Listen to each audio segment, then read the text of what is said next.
মা, তুমি ভালো আছো? হ্যাঁ হ্যাঁ, আমি ভালো আছি। তা তুই কি মনে করে আসলি? তা তুই একা মনে হচ্ছে। জামাই কই? জামাইকে দেখছি না কেন? তোমার জামাই আসবে না, আমি একাই এসেছি। একাই এসেছিস মানে? জামাইকে নিয়ে আসিসনি কেন? শোনো মা, আমি একবারই চলে এসেছি, আমি আর তোমার জামাইয়ের বাড়িতে যাব না। জামাইয়ের বাড়িতে যাবি না মানে? কেন, কি হয়েছে? ওর মা চাইলে আর মাকে টাকা দেয়, ওর বহিন চাইলে আর বহিনকে টাকা দেয়, ওর ভাই চাইলে আর ভাইকে টাকা দেয়, কিন্তু আমি চাইলে আমার বেলায় কোনো টাকা বাড়ায় না। আমি কোনো কিছু চাইলে, কোনো কিছু আবদার করলে আমার সাথে ঝরকা বেঁধে দেয়। তোমার জামাইয়ের কাছে আমার কোনো মূল্যই নাই, আমাকে একবারই মূল্যহীন ভাবে।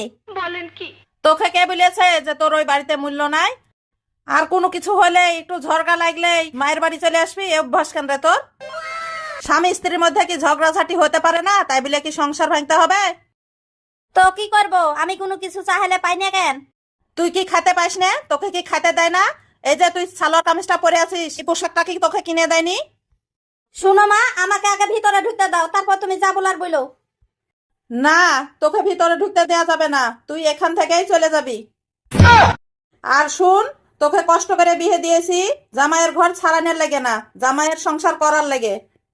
বিয়ে দেওয়ার সময় তো খুব আনন্দ করতে করতে গেছিলি, এখন কেন মুখ কালো করে উঠে আসছিস? মুখ কালো করে আসলে কিন্তু আমি এসব সহ্য করব না। আমি এসব পছন্দ করি না।